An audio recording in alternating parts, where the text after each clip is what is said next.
Massive killings going on in Bangladesh, as you know. Bangladesh security forces given shot on sight, and nobody knows the death toll.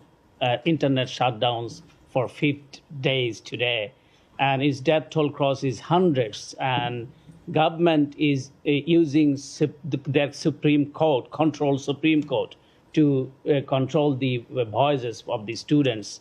So it's just unthinkable situation. And I saw the many members of the Congress, human rights organization, asking to and expressing their solidarity with the student movement.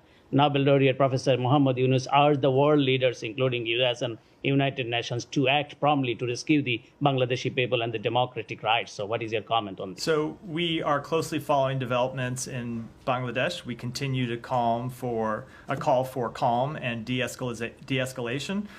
We condemn all recent acts of violence in Bangladesh and reiterate our unwavering support for peaceful assembly.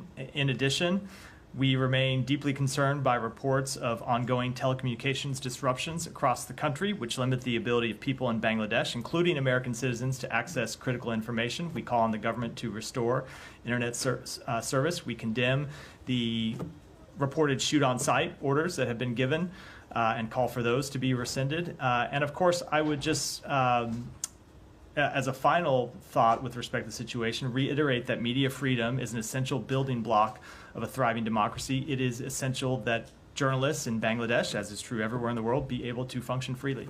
One thing is, no interruptions, just around, one at a time. You know, the Bangladeshi people are protesting everywhere in the world, in front of the State Department, White House, Times Square. But the UAE, when they are protesting in the Dubai, some places in UAE, they sentenced 57 Bangladeshi for 11 years. Why they are protesting against their own government. So what is your comment? And finally, do you rely on Bangladesh regime as you are calling and urging they will entertain your call and urge, As we see in last 15 years, Bangladesh is run by an authoritarian regime, and they are trying to keep their power by any means using the security forces. So with respect to the first question, I wasn't aware of that report, so I'm reluctant to comment on it, as always the case when I don't have perfect information here. But when it comes to the government in Bangladesh, it's a government with which we've worked on a number of issues, but we also make clear when we have concerns, as I believe I just did. One follow-up. Go ahead.